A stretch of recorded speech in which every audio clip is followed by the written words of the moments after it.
bismillahi rahmani rahim alhamdulillahi rabbil alamin wa sallallahu ala seydina muhammadin wa sallama.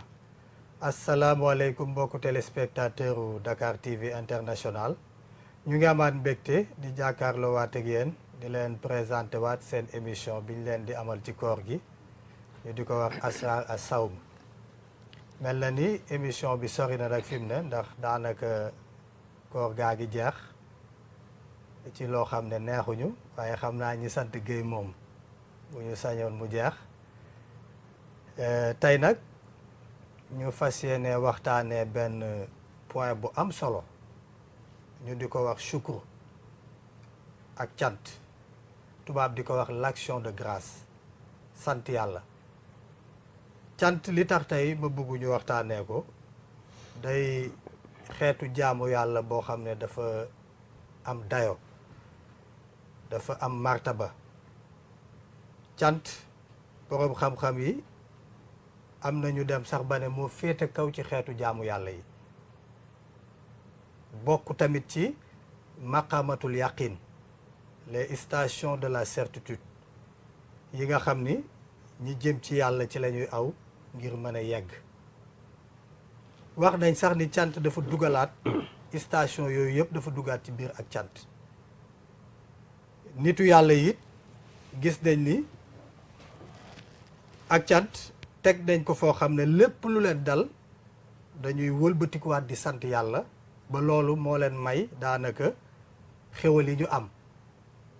ndax yàlla dafa wax ci alxuraan ne la in shakartum la azidannakum, yàlla dafa giñ ne ku ko sant dina la dolli. si vous êtes reconnaissant, très certainement j'augmenterai mes bienfaits.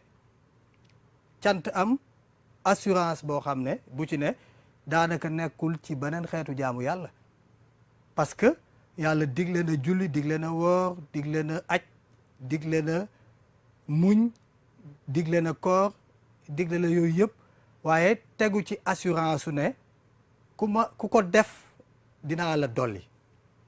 def ñu ko digal ñu def ko. cant nag yàlla dafa giñ ne bu ngeen ko defee ndollent moo ci tegu. kon bu la yàlla defalee xéwal nga sant, automatiquement mën na la waat ni dolliku nga. loolu amul ci beneen xeetu jaamu yàlla. kon ak cant dafa am benn particularité. tey nag ma bëggoon ñu waxtaanee ko ndax solo googu mu am,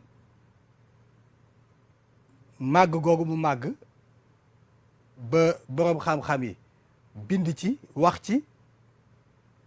tey dama bëggoon ñu dugg ci ak ñaari invité yu am solo.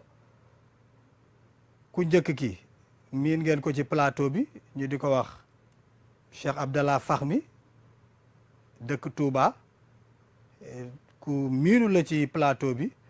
keneen ki ñu di ko wax Serigne Khadim Ndiaye tasawuf, di borom xam-xam bu mag nekk ca télé ba ñu naan Touba TV, di fa waxtaan wu am solo ci diine. kon mbokk yi dañuy tàmbali rek ci nuyu suñu invité yi.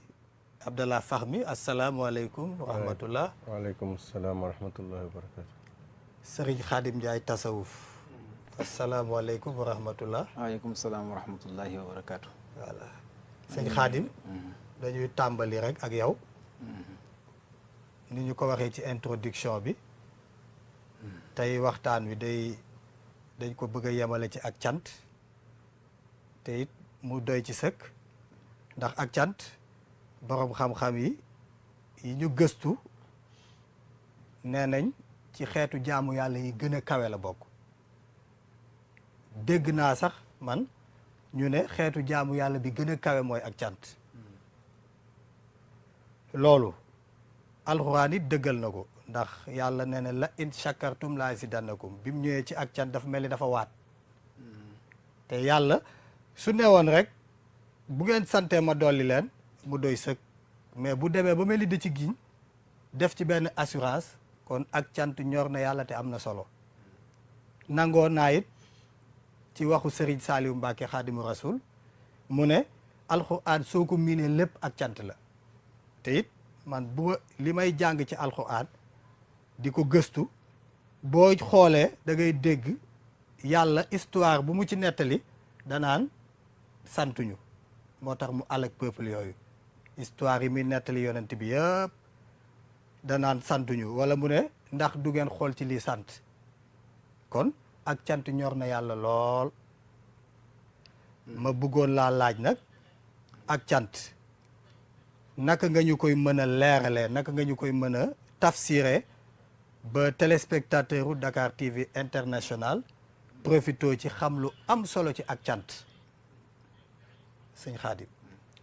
jërëjëf Serigne Ousseynou ñu ngi lay sant bu baax ci laaj bu am solo boobu Ousseynou cant moom lañ tudd moom la arab di wax ashukru ñoom bu ñu waxee sant baat baa ngi fi woon waaye biñ ko lislaamalee mooy bi mu demee ba undu ak jaamu yàlla boo ne mën nga chakar mooy loo xam ne lu duuf rek lu rëy rek loo xam ne mi ngi ci kii arab dana koy tuddee baat bi lu mel ni fas wu regg dañ ko tuddee loolu mais baatub sukkur bi nga xam ne mooy jublu bi nag mooy sant yàlla goo xam ne yàlla jaam bi da ci yëg sunu borom di delloo yàlla njukkal ci loo xam ne lu mënu dara la mu wan yàlla ne ko lii kat yow yaa ko def ci yow la jógee kon nag dama lay sant nag am ay daraja sant yi du wuute ci cantkat yi ndax boo xoolee sunu borom daf ne faskuruni askurukum waskuru li wala takfurun faskuruni askurukum dee leen ma tudd toujours dee leen ma seeni làmmiñ yàlla yi nañuy tudd yàlla dee leen ma tudd ci ki nga xam ne dafa nekk ci baas bu suufee bu tudd yàlla da koy fàtte dëgg la waaye am na koo xam ne àgg na ci baas boo xam ne moom boo ko gisee sax tudd yàlla est-ce que waaw boo ko gisee sax fàttali ko sa borom léegi nag mu ne ta ngeen di ma sant faskuruni askurum bu ngeen ko defee lan la leen juróom mooy dama leen di tudd ma ne ci sama ci malaul ala ci sama malaayka waaye faskuruni waskuru lii dee leen ma sant wala takfuroon moo tax sëñ Saaliw daan wax ne cant ku cantut rek weddi dafa sësi ñoom ñaar dañoo sësi kon yàlla mu ne waskuru lii wala takfuroon cant nag kon sant leen ma su ngeen te bu leen ma weddi firiwut weddi gi nga xam ne mooy weddi comme kufru waaye kufru ni am weddi gi gën a bon ci àdduna mooy weddi googu ki nga xam ne dafa gëm yàlla ne man gëm naa suñu borom waaye du yëg yàlla ci li ko yàlla defal du yëg yàlla ci boppam kooku santut yàlla est-ce que xamul nu ñu sant yàlla merci ak jërëjëf sant yàlla la mais alhamdu wa shukru ñoom ñaar bokku ñoom ñaar waaw bokku ñoom ñaar xam nga sant yàlla dafa def dafa ubbikoo ci téeréem bi alhamdulillahi rabbil alamin alhamdulillahi rabbil alamin arrahmaani rahim maliki yawmi din waaye boo demee ba ci kanam iyyaka na'budu an'amta arrahmaani rahim maliki yawmi din iyyaka na'budu wa iyyaka nasta'in ihdinas siratal lazina an'amta alayhim foofu la shukru ni'ama di dukkee ashukru bil ni'ama wa shukru bil ala maanaam an'amaka allahu ma yanbaqi lahu an tashkura maanaam yàlla defal na la loo xam dafa jaadu nga sant ko comme ñun fi mu nekk ñu ngi toog ci benn télévision dëgg la ñu ñuy génne fu nekk mu sedd guyu xam nga tàngut fi mu ne kon ñi ngi yëg loo xam ne am na ñoo xam ne ñu ngi ci tàngoor te pourtant ñun ñëpp ci dimension nit ñun ñëpp ay nit lañ kon boo sant yàlla ci xéwal gi mu la defal benn fi mu la juddul nga xam ne yow juddul na la wërsëgal na la jox na la alal jox na la xel mu rafet soo ko santul li ñu naan ku santul gore woo mooy li la yàlla jox nga xam ne yàlla la ko jox jumtukaay la alaat la mooy acham wal basar wa nangam jumtukaay yooyu nga xam ne mooy noonu lay jox doole ngay liggéey sam xel di def ni di wax di def yëpp kooku ay jumtukaay la yu la yàlla jox loolu nag boo ci xëyee def ci dara su fekkee ak jaamu yàlla dafa jëm suñu borom war nga sant war nga yëg ne suñu borom moo la ko jox moo tax sant gën a kawe lépp dañ naan sant ak muñ lu ci gën a kawe ñoom ñaar ashukru wa sabr la ñuy waxante ñoom ñaar ñii sant tamit wuute parce que dafa am koo xam ne buy sant moom yaskurullah ijlaalan day sant yàlla parce que yàlla dafa màgg dama koy sant ndax moom dem na bu yëg ci xolam ne yàlla dafa màgg lu mu gis rek dootu ko gisati fi ne am na ñoo xam ne dara rëyut ci ñoom du espace du lieu du hôtel du vol du dara ci àdduna dara rëyut ci ñoom xam nga lu rëy ci ñoom yàlla ñooñu nag ñi ngi ci daraje cant goo xam ne daanaka ñoo kuréelu malaayika yi ñooy xaw a defante nii. beneen ba ci des nag bala nga cee àgg nag. faaw nga am foo jaar. di nga jéggi mararaat yi nga xam ne ay jafe-jafe la dañ koy jéggi di dem. ba àgg ci dimension boobu loolu moo tax moo ngi li nga wax ne lu ñu tuddee al yaqiniyaat.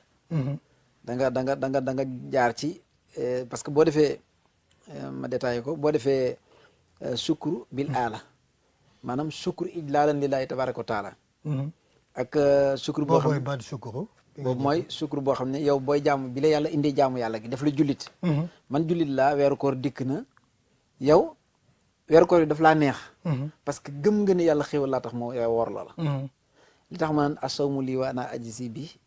woor maa ko maa ci fay li yàlla di fay ci koor wonu ko malaaka. moo tax jaamu yàlla gi nit di jaamu yàlla ci kaw suuf moo ëpp doole jaamu yàlla gi jaamu yàlla malaaka yi di jaamu yàlla. moo tax nit bu jaamu yàlla ci wàllu ijlaalullahi tabaraka wa taala day dem ba àgg ci sunu borom daf koy defal anwaarul jalaal. dafay mën a yéeg ci daraja jooju. mu ëpp doole ci yëpp parce que booy defati jaamu yàlla defoo ko jaamu yàlla parce que amarani laahu tabaraka wa taala an abuda déedéet jaalani laahu tabaraka wa taala an akuna abdan lahu naam an amal rasaxani laahu tabaraka alquwa wa nangam lépp yooyu yu la yàlla defal la dafa dugg ci biir cant goo xam ne da nga koy def ijlaalan lillahi tabaraka wa taala nga xam ne da ngaa ñëw rek yow di màggal sa borom bu la digalee julli bu la digalee woor yow wóoratoo ngir ne yàlla nee na am na pay nañ woor moom mooy fay xooloo looloo la da nga ne sama néew ci da ngay sant da ngay jaamu yàlla parce que da nga yëg ne dama ko sant léegi nag jaamu yàlla gu nga xam ne yaa ngi koy jaamu yàlla yow léegi yaa ngi sant sa borom parce que jéggi na léegi wexi ndigal yi maanaam su ma kooree sama lii métti su ma kooree lii lu tax ñuy teg koor gi pourquoi mais yàlla lan la nit di nekk ci kaw su naan mais pourquoi loi bi pourquoi li lan yow sax lan moo tax ngay wax loolu yow d'abord ndax yàlla dafa bind nit ak sar jadal ki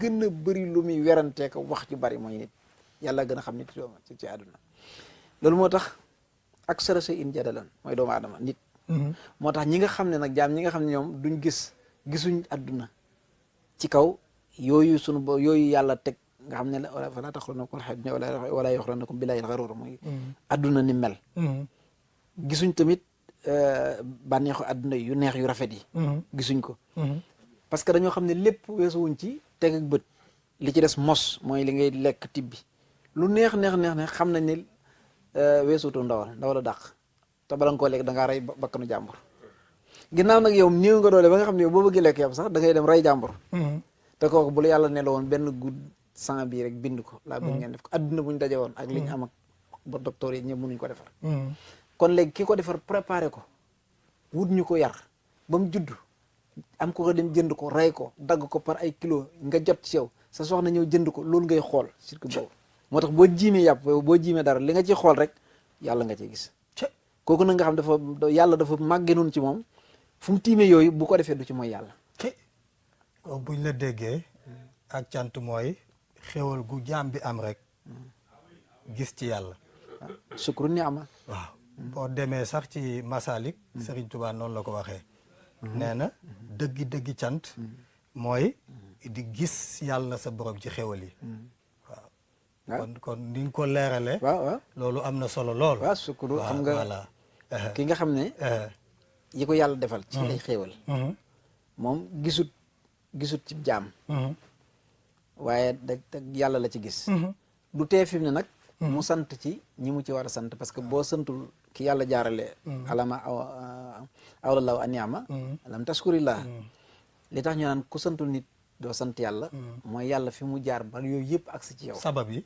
asbaab yi fi mu jaar ba yooyu yëpp agsi ci yow loola ngay xool yow ñàkk gi nga ci ñàkk doon dara amul lu dul ab xaalis dong fi ne soo toogoon tey ji loolu war a dikk agsiwul ci yow su ñëwoon ba ci yow nga war ko jëfandikoo mënoo ko jëfandikoo sa moroom a ngi su dee xaalis nit ku la ëpp doole xaalis foofu ma nga tëdd bëgg a jëfandikoo loola mun ko jëfandikoo am solo léegi nag kon yaa ngi sant da ngay sant ci jumtukaay yi la yàlla jox sant yàlla ci xéewal gim la xéewalee ba nga xam ne am nga sa njëkk mën a toog lekk ko mu rees nit lekk na lekk boo xam ne dafa dem hôpital docteur yi na ko da nga dafa toxique da nga lekk ñam boo xam ne dafa am toxique ñu nekk kër dugg génn mën na ko jural arrêt de kër mën na ko jural leneen yàlla jox na la sa xol bi muy bati ca sa biiru yaay da ngay dugg ci ndox lekk naan fu ne nga dugg loo xol bi batti rek léegi nag ki nga xam ne moom nitu yàlla day xalaat ne xol bi dafa nekk ci ndigalul yàlla kon man tamit damay nekk ci ndigalul yàlla parce que lu tax yaa ngi sóor ne ëllëgat si biir cër yi benn bu nekk dana taxaw rendre yàlla su boobaa nag lan la ñuy wax soo ne tànk bul wax ndigg bul wax loxo bul wax mu ne la antaxana allahu alladi antaxa kulla shay. sëñ Xaadim wax ji am na solo li nga wax am na solo lool ak cant yemul rek ci poñetu àdduna yi boo seetee ñu bëri jàpp nañ ni cant li koy waral mooy nga am oto bu rafet wala nga am soxna su jekk wala nga am alal wala nga am kër gu yees loolu da nga cee war a sax sant yàlla ndax xéwal la gu la yàlla defal te bi mu la koy defal am na ñu ko xañ waaye yooyu sax Seynou waaw yi fi àdduna dong la de waaw yëfu àdduna la mais noyyi gi ngay noyyi rek le fait que ngay noyyi am na ñoo xam ne ña nga hôpital ba nu ñoo noyyi dañ leen a branché ay raccord am na ñoo xam ne fi ñuy waxee ñun nii ñu nga réanimation et cetera sa cër yu mat yi pattoo làggewoo da nga ci war a sant jullit gi la yàlla def boobu nga war a gën a sant kon ak cant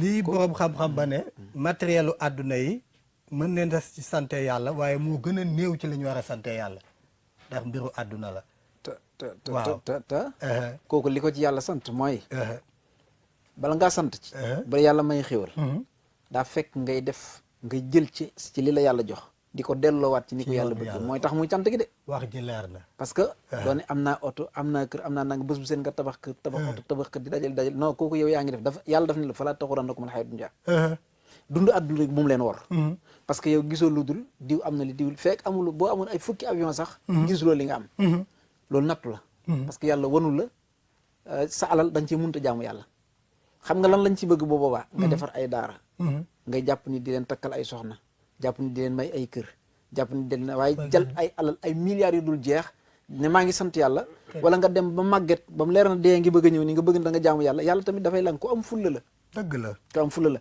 dafa bëgg nga jaamu yàlla ci sa kattan bi nga nekkee ndaw yor kattan yorom xel nga commencé di ko jaamu yàlla sa doole bi nga yoree xaalis ngay jaamu yàlla ci sa xaalis soxla wuñ say ràkk yu bari dëgg la soxla wuñ ko de sëñ Xaadim loolu naafile la tegal foofu sa baaraam li ngay wax am na solo Cheikh Abdallah Fahmi le shukr c'est une adoration qui a un degré très élevé il y en a même qui disent que c'est le plus élevé des adorations et les savants les sages nous ont expliqué comment on doit faire le chant c'est voir Allah dans tous les bienfaits que tu as que tu obtiens il faut y voir Allah et tout en étant conséquent par la langue par le cœur et par les actes qu'est-ce que c'est être conséquent dans le shukr par la langue par les actes et par l'action Par le cœur. et par le cœur autant pour moi Salam alaikum wa rahmatullahi wa aleykum barakatuh. assalam Quand on dit shukr est la plus haute forme d'adoration, il faut comprendre que c'est un état de réalisation. Quand tu arrives à cet état de réalisation du shukr, tes adorations sont meilleures que ceux qui ne sont pas arrivés. ok Donc c'est pas apprendre que c'est-à-dire que c'est la meilleure acte, parce que le meilleur acte d'adoration, c'est Allah qui nous a donné, ce sont les prescriptions d'Allah. très bonne précision Ouais, c'est très important, Si. parce qu'il faut, sinon, si on ne fait pas ces précisions, les gens risquent d'être perturbés dans leur intelligence et dans leur croyance. ok Allah a dit la meilleure forme d'adoration, c'est la prière. Mhm. Après le tawhid, après le shahada, c'est la prière. Mhm. Après, c'est le jeûne de Ramadan. Après, c'est la zakat. Après, c'est le pèlerinage. C'est les 5 piliers de l'islam. Mhm. Donc, on ne peut pas avoir de meilleure forme d'adoration que ce que Allah nous a prescrit. Masha'Allah. D'accord. Mais, quand tu fais la prière, ou quand tu fais le jeûne, ou quand tu le fais par reconnaissance, par shukr, elle est meilleure que celui qui ne fait pas. Donc, c'est ça ce qu'on dit, la meilleure forme d'adoration. C'est-à-dire quand tu arrives à cet état de shukr où, Ok. comme tu viens de le dire, c'est de voir Allah en toutes choses. Ça veut dire, quand tu fais ta prière, tu sais que c'est Allah que tu rends grâce, qui t'a permis de faire la prière. Parce que les jambes sur lesquelles tu te tiens debout, c'est Allah qui te les a données. Les mains sur lesquelles tu vas t'asseoir, c'est Allah. Le front que tu vas mettre, c'est Allah qui te l'a donné. L'intelligence qu'il t'a donnée pour comprendre sa révélation et les prescriptions, c'est Allah qui te l'a donné. La vue qui te permet de voir, c'est Allah qui te l'a donné. Lui qui te permet d'entendre, c'est Allah qui te l'a donné. Donc tu rends grâce à Allah de t'avoir permis de se prosterner pour lui et d'exécuter ses obligations et ses commandements. C'est ça ce que les sages et les savants et les soufis, quand ils disent la meilleure forme d'adoration, c'est l'action de grâce. Ça veut dire d'être dans un état de réalisation où tout ce que tu fais, tu le fais pour rendre grâce à Allah parce que tu es conscient que tu es un serviteur d'Allah.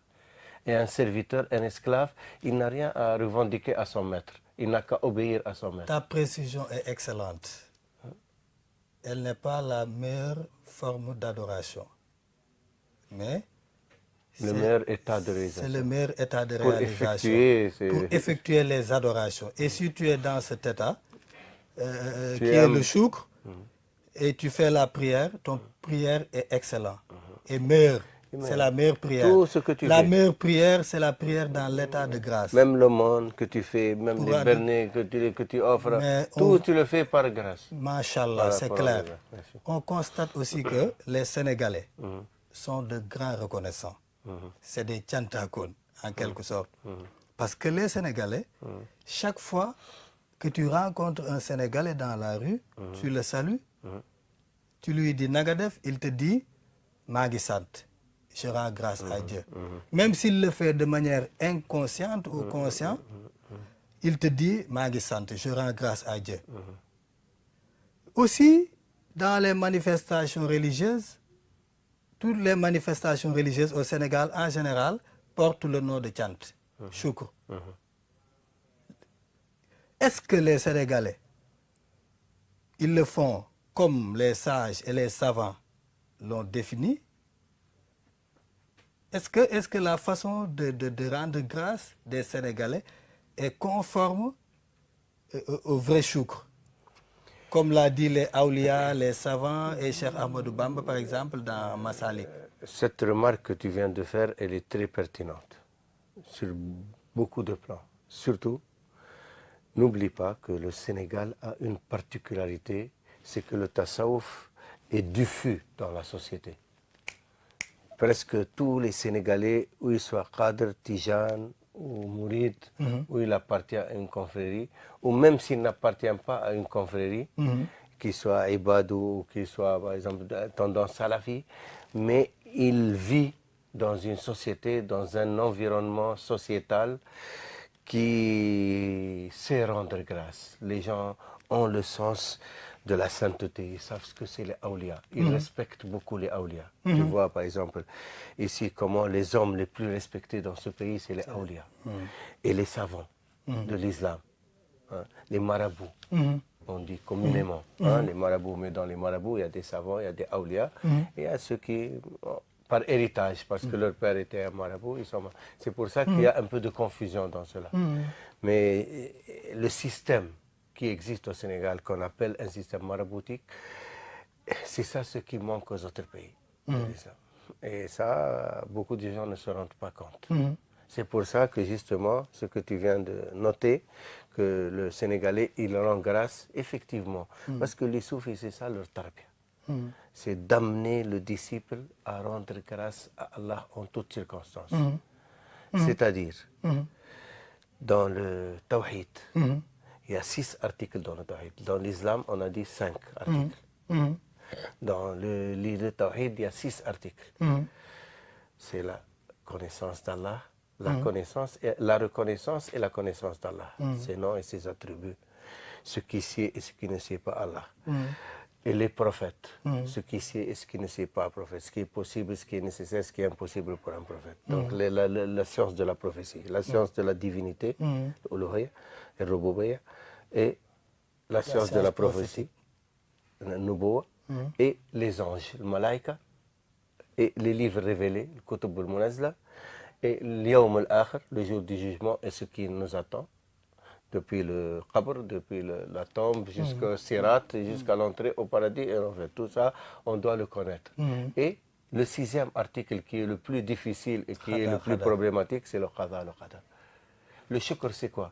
C'est justement de rendre grâce à Allah en toutes circonstances, de ne plus disputer le décret et le divin, et le décret et le destin. Tout ce que Allah a décrété, tu acceptes. Tout ce que Allah t'a destiné, tu rends grâce. Les Sénégalais, la façon dont ils le font, c'est ce qu'ils disent ici. C'est conforme? Oui, un peu, même sans connaissance, comme tu dis, mais il accepte le De Gaulle. C'est ce que vous appelez le De Gaulle, le qadar. Oui. Tu vois? Donc tu vois, les Sénégalais ont cette force en eux. Ils acceptent toutes les situations de la vie. Tu les vois, par exemple, des gens, ils sont dans la galère quotidienne et ils rendent grâce à Allah. Et tu entres dans leur maison, tu trouves à manger, pour même les invités qui viennent, il y a toujours à manger. On ne te laisse pas partir, même il va à la boutique prendre à crédit et il vient, il t'amène à boire et à manger. Ça, c'est l'œuvre de nos ancêtres. Voilà, c'est un environnement. C'est une société qui a été fondée sur les bases traditionnelles. Et ce sont des bases traditionnelles fondées par les soufis. Parce que avant, les sociétés étaient traditionnelles. Il y avait une tradition. Avec la religion, il y a une tradition. Et cette tradition, l'islam, quand il vient dans une tradition, que ce soit africaine, ou que ce soit persane, ou que ce soit arabe, ou que ce soit turc, parce que les musulmans, c'est des peuples divers, indonésiens, malaisiens. Mais la façon dont... Attends. Donc, quand il vient dans une tradition, il n'évacue pas toute cette tradition. Tu n'es pas obligé d'endosser la tradition arabe pour devenir musulman. La tradition arabe, c'est pour les Arabes. Mais tout ce qui est adaptable et compatible avec la religion, on le garde dans la tradition. Et tout ce qui n'est pas compatible, il est incompatible, on le chasse. Donc, il y a des sociétés qui ont des coutumes et des traditions qui sont très compatibles avec l'islam. Donc, on les a gardés. Ici, en Afrique, c'est ce qu'on trouve. Et ici, particulièrement au Sénégal. La terenga, la solidarité familiale, clanique. La façon dont on fait le chant, avec les bâches, on fait les berndes, des fois on danse. Est-ce que c'est conforme avec l'enseignement des awliya? Ça dépend de l'objet de la danse, l'objet de la musique, des chansons et tout. Si tu danses pour rendre grâce à Allah, pour chanter les vertus du prophète Mohammed sallam, ou pour même ton cheikh que tu aimes, qui t'a appris ta religion, qui t'a éduqué et tout, tu lui rends grâce en manifestant ta joie, en chantant, en dansant, en donnant des bernets, c'est agréable. Et c'est particulier, comme je te dis, à la tradition africaine. La tradition africaine du Cap jusqu'au Tunisie, jusqu'en Égypte, les gens, ils chantent et ils dansent. Ça, ça fait partie de la culture. Et la danse est une sunna prophétique? Non. Parce qu'on dit aussi que Ja'far Sadiq... Non, pas Ja'far Sadiq. Non, Ja'far, le cousin du prophète Mohammed, il a dansé devant le prophète. On a intégré dans la sunna beaucoup de choses. C'est-à-dire, quand le prophète ne dit rien, le silence du prophète, c'est un consentement. Donc, on peut l'intégrer. C'est-à-dire, la sunna ne la refuse pas. Mais le prophète n'a pas dansé. Par exemple, devant lui, on a dansé. Même pas, il y avait des Éthiopiens qui jouaient, dansaient, chantaient. Et Aïcha regardait, elle était appuyée sur son donc avant-bras. C'est pas mal. Je te dis, ça dépend de l'intention. Oui, l'objet. Maintenant, s'il y a une danse lascive, provocante... Même les soufis dansent. Par exemple, Rumi Oldin avec les derviches tourneurs, et lui, il dansait. Pas seulement lui, beaucoup de gens. Omar ibn al-Fard, beaucoup. Il n'y a pas de problème. Je te dis, si tu danses pour rendre grâce à Allah, c'est un état spirituel que tu exprimes. Hal, on appelle hal l'état spirituel. C'est des hal, voilà. Voilà, hal que tu exprimes, c'est plus fort que toi. Donc, il n'y a pas de problème. Mais clair. si on en fait, ça devient un mode, tu vois, parce qu'il y a des gens qui suivent. C'est comme une mode. Ça, c'est dans beaucoup de domaines, les gens, ils suivent. C'est des suivistes en général. C'est du suivisme. C'est des suivistes, mais si tu le fais avec une très bonne intention pour rendre grâce et être dans le hall, c'est excellent. C'est l'intention qui prévaut. C'est clair. C'est clair. Sëñ Khadim Ndiaye tasawuf daa am lu ma ko laajoon léegi nii jotu cee tontu xam naa xam-xam bu bari bi déversé wu la dañu ne ak cant boo koy def war na feeñ ci sa làmmiñ war na feeñ ci say jëf sa xolit war na ko yëg naka nga ñu koy leerale loolu. waaw ndaxte booy cant kat dëggantaan. day sant yàlla ci yëg. yëg maanaam day sant yàlla ci yëg boo xam ne li koy jur mooy doolee gëm yàlla di nga jàpp sunu borom ki àgg foofu day seexloo gis yàlla. day seexloo gis yàlla parce que lépp lu bëtam mën a natt rek du yàlla. lu mu xelam mën a jàpp du yàlla. wax nga mbir de. waaw moo tax nit ñi bokkuñ ci doxalin boo gisee ma ne la cant gi gën a kawe ci cantu nit yàlla yi mooy yonent yi ak asfiyawulaay yi. mooy cant gi nga xam ne ñuy def ngir nga xam dañ koy def ijlaalan lillaahi. lépp loo xam ne lu yàlla digle la ci kaw suuf. lu ñu war a def. ñoom buñ ko dee def dañ ciy màggal seen borom. moo tax séentuwuñ ci yu sew sewaan yi. waaw ay yool. waaw comme lii Abdallah wax ni ci wàllu munu xawma lépp mais mën naa ci takk dara mooy nit li nga xam ne jëfam. xaala koy ñoral. maanaam loolu jëfi dong la. jëfi dong la. waaw jëfi dong la. mais lépp loo xam ne manzila la. wala maqaama. loolu mooy mu ëpp doole. parce que xaal samaratul afaal la. maanaam xaal bu nekk rek meññitu jëf la meññitu jëf yooyu nag fi ne koo gis muy sant nii de comme waa suñu mbokk ci yéen yi dañ daan ñëw ci sëriñ Abdoulaye ñoom sëriñ si fi nekk ñëpp di dañuy fecc. Yonent bi sallallahu alayhi wasallam am nañu ko feccal waaye lim la wax ne la. maanaam ki sant ba yëg loolu ba tax mu firi ko. cant guñ firi loolu la fi ne am na geneen cant gu ko ëpp doole. gan la. cant gi ma la wax ne la moo ko ëpp doole mooy cant goo xam ne daa wër loolu lépp dafa daj loolu lépp yëg gi nga yëg ne Seydina Moussa sunu borom ne Moussa doo ma sant mun na ko du ma lay sante yow nga jox ma samay bët jox ma sama làmmiñ jox ma sama ne jox ma sama wér nangam xam nga koo gi dégg muy sant dina ne nangam a tax may sant. am na koo xam ne am na loolu te gisu ko. yow bu ma defaroon daal ngay cant. yaa may sama oto nga sant ma. mais man oto bi ma la may am naa junni oto est-ce que man maa ngi sant noonu. loolu moo tax léeg-léeg nga gis ci kenn nga dem ci nitu yàlla yi kenn nga dem bëgg a sante nu mu refusé ko nga dem ci kenn mu adapté ko noonu lañu wutee ay axwaal moo tax ñu minhum murabbin bi xaalin waxda abadan kooku am na ku ko mat ku ko gën a man minhum murabbin mu raqin bil isharat maanaam fi ne ki dégg ishaara fi ne ki nga xam ne bu nekkee sëriñ bi nii buy def di dindi ni muy def ak ni muy dindi day dem ba roy ko ba adapté ko kooku moo ëpp doole ki nga xam ne moom balaa xam rek faaw sëñ bi ne ko nangam. waaw kële day junju sëriñ beeg subtilité yi ci defam rek ci definam rek lay xamee ci definam rek lay xamee kee day dégg sëñ bi moo tax julli fi ne julli koor natt asaka nangam jullit bi nga xam ne cant ka dëgg la dañaa naan cantaak parce que shakir mooy shakar mooy cantaakoon sabar mooy muñaakoon maanaam lépp loo xam ne siixamu baalaxa la nangamaa kon la ko arab di wax loolu tamit nit ñi duñ ci bàyyi xel maanaam sabar mooy cant mooy muñaakoon te boo fi ne alim xamaakoon boo demee ci alxuraan lépp a ngi ci xamaakoon manaakoon nangamaakoon cantaakoon muñaa lépp la parce que mooy tur yi nga xam ne mooy daje soog a mat daraja ji nga xam ne moo tax nit ki di jaar di dem ci yaqin yaat yi fi ne boo ko def yow fekk àgguloo ca sa cheikh ba fa sa cheikh ba yem da ngaa manqué moo tax fi ne boo xoolee ci misaal mën naa la jox misaal ku mel ni sëñ Saliou mën nañ cee jox misaal ku mel ni sëñ Saliou fi ne ci ñuy dàq yar ci àdduna bi la bokk parce que am na dina tarbiye bil ishaara dina tarbiye ci axwaal maanaam dina boobu sax la gën a adapté fi ne xale yeeg xam naa loolu émission lañ ciy def xale yeeg waaw loolu émission lañ ciy def dama fi dugg damay génnaat sax damay lay wax ne la waaw julli moo gën a fort maanaam bala nga sant yàlla dëgg da ngay def li la yàlla digal ba pare booy def ndigali sunu borom yi da nga ci nga yëge ne nekkate yàlla yooyu yëpp ay mottali la yoo xam ne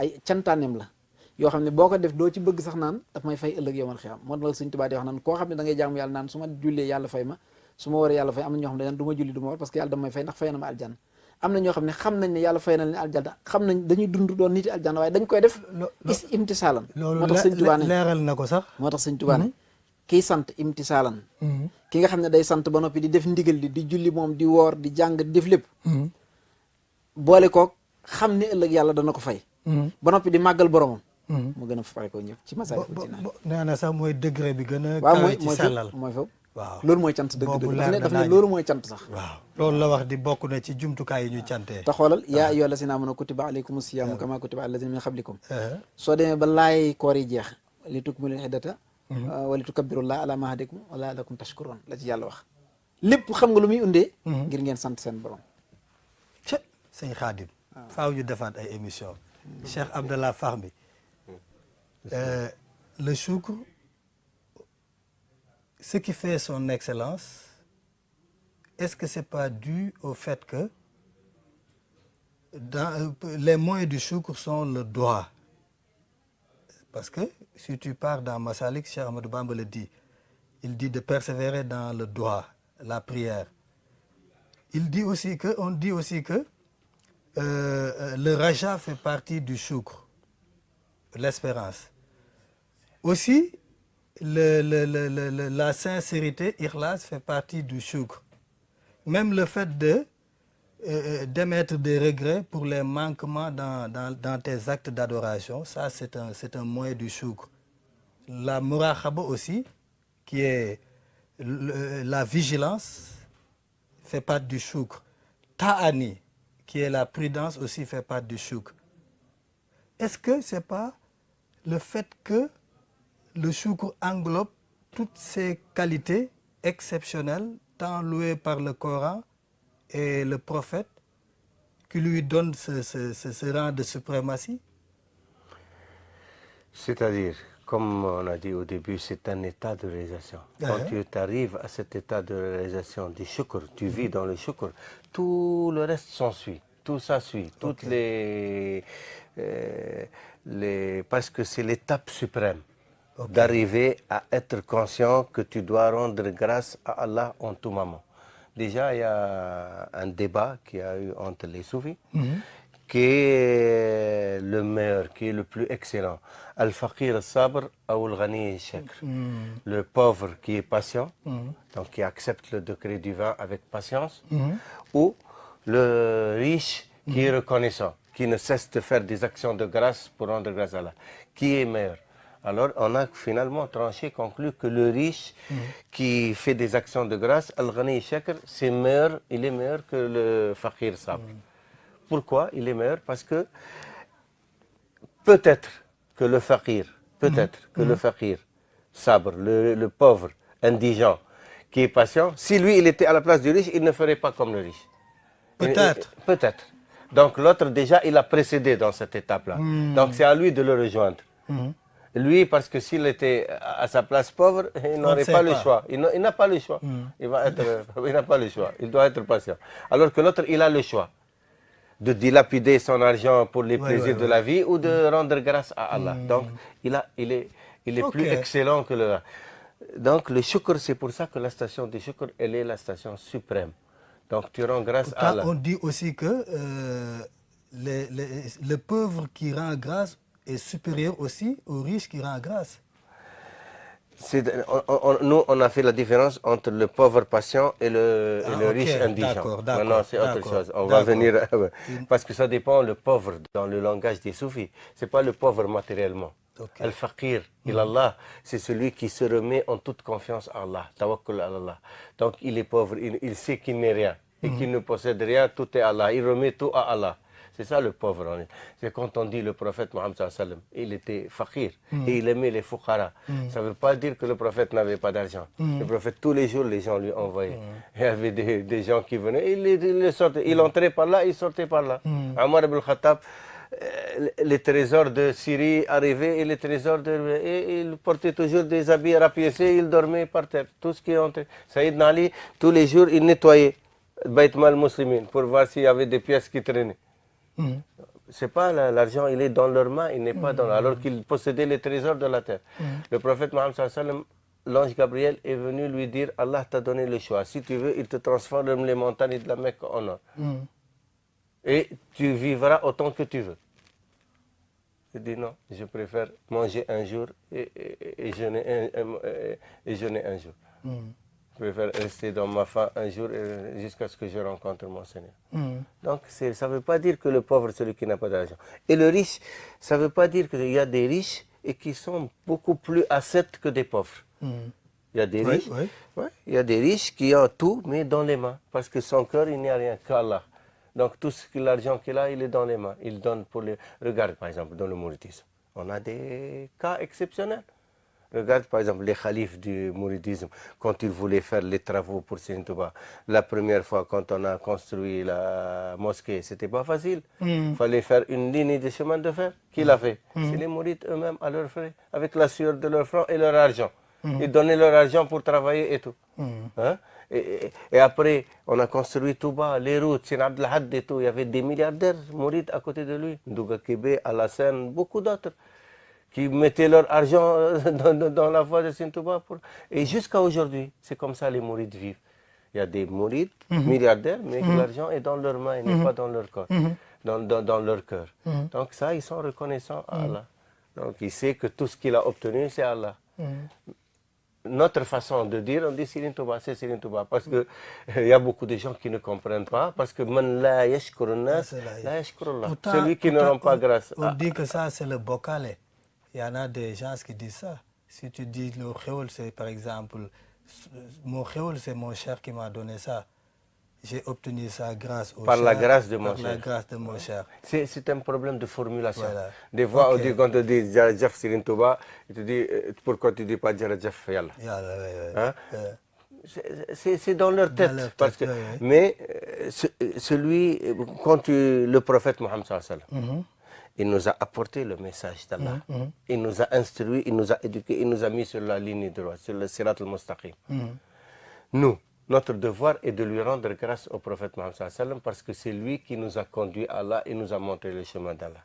Maintenant, il y a même nos frères wahhabis et tout, pour eux, le prophète, c'est comme un facteur qui a amené un message, il est parti. Donc, si tu loues le prophète, si tu fais des louanges du prophète et des prières sur le prophète, il s'étonne ou il s'énerve. Te dit, pourquoi tu ne rends pas grâce à Allah? Alors que c'est Allah lui-même qui nous dit dans le Coran, Inna Allah wa malaikatuhu yusalluna ala nabi ya ayyuhalladhina amanu. Il n'a pas dit oh musulmans ou oh ya ayyuhal, oh vous qui croyez. Ya ayyuhalladhina amanu. Sallu alayhi wa sallimu taslim. Donc nous on est des croyants. Allah nous interpelle, nous les croyants, pour prier sur le prophète, et on n'arrête pas de prier sur le prophète et de le saluer les meilleures salutations. Jërëjëf Serigne Khadim Ndiaye dama bëgg tuuti rek ñu waxtaan ci li tubaab naan actualité oblige. Lu def waxu lu ay di njàmbat. ñu ngi jub korite gi daanaka koor gi mu ngi dem jeex na. léegi dama lay ci muurum koor yi nga xam ne dañ ko war a génne laa bëggoon nga indil ci téléspectateur u Dakar TV ay laaral. waaw jërëjëf muurum koor moom lañ tuddee sakatul fitr. sakatul fitr moom faradahu rasul alayhi salatu wasalaam alal umma fi sana saniya. ci biñ demee ba atum ñaareel mi ci gàddaay gi bu ñëwee Madina la wax ne nañ koy def. ci la at moom ci la yàlla wax ne nañuy woor kon am na temps boo xam ne daawuñ woor dañ no moo tax boo xoolee gëm yàlla rek te doo ci boole lenn te doo jaamu yàlla ci lislaam la bokk. amoon nay temps daanañ ko def. gëm yàlla gëm yonent bi gëm lépp mais doo jaamu yàlla waaye amoon nay temps mais après bi ñëwee Madina lépp ci la dafa ñëw mu wax ne nañ koy def ko woor ba noppi. dafay laabal nit ki maanaam sakkaatu matharatun li shaxs maanaam day laabal jëmm ji. waaye doonut loo xam ne matharatun lil maal kooku mooy sakkaat. beneen bi ci des. li nga xam ne mooy. li nga xam ne pilier la ci lislaam mais bii nag daf ne am na ngeen jëf-jëf yoo xam ne di ngeen ko jëf ci biir koor gi ku ne xam na ne mën ngay wax loo xam ne wala nga xool loo xam ne wala yan naat yi léegi loolu lay ñëw laabal ko. kon rëcc yi ngay def ci koor sarax la boo xam ne pour yow la. moo tax ñu ne kon defal ko sa doom defal ko sa jabar defal ko même sa boy bi nekk ci kër gi ndax yonent bi day wax. ki nga yilif daal day bañ mbindaan. day wax sama jànq bi wala sama boy bi. sama xale bu góor bi. léegi nga war ko jël génneel ko su fekkee papaam du ko génne mais nga génneel ko moo gën a rafet. dafa bokk ci yi nga xam ne ay jëf la yoo xam ne boo ko defee li nit ki dafa rafet 2 kilos virgule 4 ci fi mu nekk nii boo xoolee ci diggante Saudiya diggante Misr al Arab diggante Urdun ak dëkk yu mag def nañ ci benn dossier yaakaar naa tey rek maa ngi koy seet wala démb boo xoolee dañ ne 2,4 ñenn ñi ne 2,3 yëpp baax na ñaari kilo ak genn wàll ci bopp bu ne ci misaal bu dee da ngay jënd ceeb boo xam ne toujours ceeb bi ngay dundee moo ci gën waaye doo dundee ceeb boo xam ne bii ay cantonat ba noppi nag kii jot joxe ceebu mbay meeg yu xaw a waaw léegi kii nu mu tudd ci asakay mburum koor jot ngay dem joxe ngay laajte ceeb ban moo gën a suufee njëg ñun la 200 francs lay jar te même pas ñiy dund sa kër matul juróom nit wala juróom-ñaari nit soo ko calculé yëpp daanaka du ak même pas 5000 wala 6000 nga génn ko muy mburum koor bala ñuy julli ji comme lu mel ni vendredi yow mun aw yow may ni xab la yow mu la it wala bés bi ci fajar gi boo xëyee balaa ngay dem jàkk julli ji mais soo bàyyee nag ba dem julli ji ba dikk naan man de gars yi déggoon naa ñu naan murum koor la ñu ne laa yow amoo murum koor sarax doo nga am boo jullee ba noppi def ko amoo murum koor avant julli ji nga koy def avant ngay julli ji nga koy def est-ce que gënul sax 2 jours avant ndax ñi ngi koy jox mën cee waaj ba tey parce que suñu jamono léegi ji moom noonu moo gën parce que xaalis ngay joxe wala nga jox nit ki ceeb wala yooyu te ceeb kenn du ko jox ko xaalis waaw bu la neexee jox ko xaalis bu la neexee nga jël njëgu loolu li nga war a joxe li muy jar comme ça ceeb bi ma la wax nga natt ko ne kilo 600 wala kilo 400 lay jar nga def ko 400 bu dee moom kon 800 900 1000 francs lay doon bopp bu ne bu dee ceebu 200 bi ngay dundee 500 francs lay nekk ndax 2 kilos yi 400 la genn wàll gi 100 francs la muy 500 mën nga joxe tamit leneen lu dul ceeb waaw mën nga joxe lu mel ni farine farine dañ koy dundee ñun dugub ci la ñuy defar mburu ci la ñuy defar beñe kuy dundee lu mel ni ay hamburger ak yooyu mën na joxe hamburger non parce que donne la valeur parce que jamono dafa soppi ko am na ñoo xam ne hamburger la ñuy añee ñi shawarma ñi norvégien ñi koy def loolu mën nañ joxe haricot mënees na ko ci génne waaw kon daal dafa am waaye fi ne ñun li ñu koy dundee nii waaw boo xoolee xool ko ci ceeb nga génne ko léegi njëgg ngay jox parce que haricot doon ne ni nga koy dundee hamburger ñëpp noonu la ñuy dundee moo tax la ëpp ca dund waa dëkk ba lañ la la ëpp waaye doon na yow li ngay dundee rek nga que ça parce que léegi dund waa dëkk bi da cee bokk li ci ëpp hamburger yeeg sandwich yeeg norvégien yi de waaw mais am na ñoo xam ne nag xamuñ loolu ba tey waaw xamuñ loolu xam nga roq bii nga nekk nii am na ñoo xam ne fi ne xamuñ dëgg la boo ko attee foofu waaw boo ko attee foofu am na ñoo xam ne xamuñ ko loolu moo tax nit a ngi tiim taabali ndogoom fi ne bu fekkoon daf ci woo kenn am na ko xam ne bu ko woon ñëw day tiit ba du mën a lekk parce que xamu ko musu ko lekk waaw wax nga dëgg am na ñoo xam ne simple mburu boobu bii rek mburu yi day fanaan déedéet day fanaan mburu bi duñ ci jot bees day fanaan buñ ci jotee duñ ko boole ak beurre ki nga xam ne dafay dogoo te di dogoo ci mburu boo xam ne mburu buñ jënd démb wala barki démb yónnee leen ko buñ ko daggee bés boobu dañuy bég parce que dañuy wax ne dogoon nañ tey mburu mais am na jour yi mburu dul ñëw café kese la ñuy naan basaabu kese la ñuy naan mais ki nga xam ni dundam tamit par exemple añam nit ku yàlla mën a gan la añam mën na yegg ci muy añeelu valeur u 10 000 wala 15 000 kooku lan la war a génne asaka kooku du ci dara ci añ bu seer ak kii ndax wërsëg la yàlla ko la muy def rek mooy ceeb lay xool kon même quantité bi la ñëpp war a génne waaw benn mu xool ceeb bi gën a seer parce que bu demee ceeb danañ ko ñetti façon ceeb moo am kooku nag laa wax ne moom li mu war a def mooy xool ceeb bi gën a baax waaye bu mu xool ceeb bi gën a yomb parce que 200 francs ndax du ko lekk mu jël ko joxe ko su boobaa mu xool nag ñaari kilo ak liibar léegi defal ko jabaram doomam ay doom yi koo xam ne moo ko yilif di ko jox dépasse nga jox ko kooku nag fi ni asakay murum koor boobu boo ko dee def yaa ngi sant cant gu mel ni gi nga doon wax naan nit ki buy cant ba pare mu di ko yëg maanaam xolam di ko yëg tànkam di ko yëg nangam di ko yëg booy jóg di jox ni miskin nit ku ñàkk da ngay xam ne yow yaa ngi def loo xam ne yàlla moo ko digle ak ça taxaw gi ngay taxaw ci ndigal yàlla di ko def mooy tax léegi si lépp ko da ngay sant sa borom mooy sant ci ay cër mooy sant ci ay cër boobu it xeet la ci sant ci ay cër xeet la ci ay cër moo tax ngay gis yenn nit yàlla yi di jël di defal seen bopp suñ la joxee daal faaw ñu laal ca dara ak ça yow mën nga dégg naan Sëñ Tuubaa daan def guddi gaam wala guddi gaam mooy jógal ba wala weeru koor da ngay dégg tamit yonent bi daan ko def sallallahu alayhi wasallam parce que loolu mooy parce que moom sax nee na yonent bi buy jëf bu ngi cant waaw bi mu waxee Moussa ne ko sant Moussa ne ko yaa ma defal yëpp mu ne ko bi nga ko xamee ne maa la ko defal rek nga ma sant parce que dañ ñenn dañ def cant dafa bere ku yooyu déedéet cant dafa dugg ci biir li ngay def julli dëgg-dëgg cant la koor dëgg cant la moo gën a kawe ci lépp sax ndax moom ba na gën yàlla wax ko ci li muy fay asaka dëgg-dëgg sant la leneen li ci des ak màkk waaye dimbale nit ku ñàkk defal nit xéewal yi loolu lañ tuddee sukkuru niam mooy toggi bool joxe nangam ak nangam xeet yooyu xam nga am na ñoo xam ne noonu la ñuy sante jox nit mu lekk ba suur naan am solo la lu am solo la loolu la ñuy wax sukkuru niam maanaam sant goo xam na nga koy sukkuru ci niam bi maanaam yaa xéwal yi la yàlla jox nga di ci waxtu wi nee nañ daanaka jeex na mais émission bee neex alhamdulilah sa kàddu yu mujj waaw xanaa sant rek ak nuyu ñëpp di leen ziare bu baax di nuyu suñu Ibrahima Malick Thioune maa ngi koy nuyu bu baax waaw di ziare waa barab bi yëpp maa ngi leen di nuyu Cheikh Abdallah Fahmi moom barka damay wax royukaay la ci yar ak ci vraiment maanaam nit ku mat a wala réel la wa man yuhaajir fi sabilillahi yajid fil ardi jooju nit ñi dañ koy jàng mais dégguñu ko xam nga ñun suñu problème mooy lan firi kii moo def loolu kii moo loolooy lan maanaam nit yàlla day wax ne koo xam ne ki da nga bàyyi sa suuf dem feneen seeti fa foo xam ne fi da nga fay wut yàlla man maa tax nga di ko wut